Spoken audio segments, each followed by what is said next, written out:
আমরা তো জুলাই মাসে আহত মানে রাজপথে ছিলাম, রাজপথে আন্দোলন করছি, আন্দোলন করে যাত্রাবাড়ি কাজলা ওখানে আমরা আহত হওয়ার পরে যখন আমাকে গুলি করা হয়েছে, গুলি করার পরে এখান থেকে গুলি করছে, এখান থেকে বাইরে এসে বাইরের পর আমি রাস্তায় পড়ে গেছি। তারপরে যাওয়ার পরে আমার দুই ভাই আইসা আমাকে পিছনে ধরার পরে আমাকে হসপিটাল নিয়ে গেল বলাকা ছড়ি একটা বলাকা নেওয়ার পরে ওখান থেকে আমাকে 40 মিনিট রাইখে আমাকে ট্রান্সফার করলো, যেখানে চিকিৎসা হবে না 40 মিনিট রাইখে।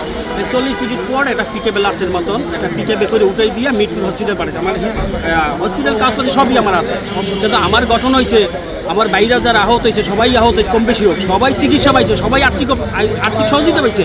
আমি এখন পর্যন্ত কোনো চিকিৎসাও না, কোনো আর্থিক সহযোগিতা না, কেউ ভালো একটা পরামর্শ না, কোনো কিছু এখন পর্যন্ত পাই না। এখানে আসা হয়েছে ভাই এই যে সবাই আমার ভাই বোনেরা সবাই এখানে রাজপথে ছিল রাত্রে, আমি ছিলাম বরিশাল থেকে আজকে সকালে আসছি। আইসা এখানে আসছি এই কারণে যে MIS গেজেট নাম্বার এই দুইটা আর চিকিৎসা আমার এইটা পাইলে আমার যথেষ্ট, আমার কোনো চাওয়া পাওয়া নাই। আমরা বিগত 17 মাস ধরে মনে করেন যে মুক্তিযোদ্ধা মন্ত্রণালয় এই মন্ত্রণালয় ওই মন্ত্রণালয় সেই মন্ত্রণালয় ঘোরাফেরা করতেছি শুধুমাত্র আমাদের MIS আর গ্যাজেট করার জন্য। আমরা প্রথমে এন্ট্রি করতে পারিনি, সরকার 3 মাস সময় দিয়েছিল, 3 মাস সময় দেয়নি, 2 মাসের মতো সময় দিয়েছিল এবং ভালোভাবে প্রচার করেনি ওনারা। এবং অনেক ভাইরা 2300+ এনারা এন্ট্রি হতে পারেনি, আমরাও হতে পারিনি এন্ট্রি। এখন আমরা মুক্তিযোদ্ধা মন্ত্রণালয়ে আসি, বলে যে স্বাস্থ্য মন্ত্রণালয় বলে মুক্তিযোদ্ধা মন্ত্রণালয়। আমরা 10 বারে প্লাস আন্দোলন করেছি, আন্দোলনের সময় তখন ফাইনাল হলো মুক্তিযোদ্ধা মন্ত্রণালয় 7 তলায় জুলাই গণমন্ত্রণালয় ওই দপ্তর থেকে কাজ করবে আমাদের। তো এখন এনাদের বলেছে কাজ করবে অমুক দিন তমুক না সেদিন এবং দিতে মনে করেন যে আজ এই 17টা মাস এনারা নিয়ে আসছে। এখন আমরা আসছি হচ্ছে এই দাবিতে MIS আর গ্যাজেট প্রকাশের দাবিতে। এখন ওনারা কালকে আমার সাথে দেখা করতে বলতেছে যে 5 তারিখ পর্যন্ত সময়, কিন্তু আমরা সময় দিব না, আমরা এখনও অবস্থান করতেছি। এখনও 5ই আগস্টে আমরা 10টায় থেকে গলি যায় তখন মেডিকেলে আমরা ভর্তি করার পরে ওইখানে দীর্ঘ 1 মাস চিকিৎসা নেই।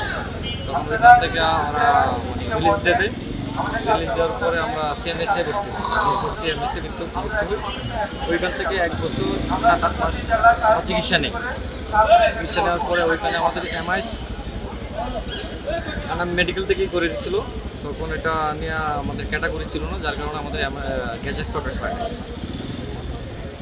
CMS থেকে ক্যাটাগরি আমি বার করছি, বার করার পরে সিভিল সার্জনে জমা দেওয়ার পর আজকে পুরা 1 বছর ধরে ঘুরাইতেছে। আজকে না কালকে প্রতিদিনই মন্ত্রণালয়ে আসা হয়, অনেক টাকা খরচ হচ্ছে। আমরা তো গরিব মানুষ, আমরা তো আর এরকম বড় লোক না যে আমরা মনে করি প্রতিদিন আসতে পারি। এই যে আইসা আস্তে মনে করেন যে আমাদের ছোটোখাটো একটা ব্যবসা করতাম, এটাও শেষ। এখন বর্তমানে যে ছেলে চিকিৎসা এই যে মনে করুন যে খরচপত্র, এখন তো আর খরচপত্র তো আমার ফ্রি নেই, এখন তো আমার নিজে করে খাওয়া হয়, কিন্তু এইগুলো খরচ তো আমি চালাইতে পারি। গ্যাজেট প্রকাশ না হলে তো আমাদের কোনোটাই হচ্ছে না। মাথায় গুলি আছে, বুঝলেন, মাথায় গুলি আছে আর নাকের ভিতরে গুলি আছে আর চোখে গুলি আছে। এবং চোখে আমার এই চোখে ঘাত আর হাতে গুলি আছে, হাতেরটা উঠেছে আর মাথায় গুলি আছে। এখন ওরা এক্সরে করছে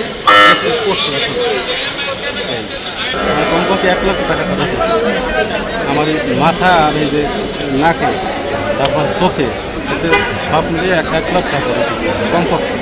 এটা আনুমানিক হিসাব, কিন্তু আমি হিসাব করে রাখিনি, ডাইরেক্ট করে রাখি। এখন আপনাদের চাওয়াটা কি আসলে? আমার চাওয়াটা হচ্ছে যাতে এটা কাগজগুলো জমা নিয়ে আমাদের চিকিৎসা বাবদ কিছু খরচাপাতি দেয় এবং এই স্বাস্থ্য সেবার জন্য একটা কাজ করে দেয়।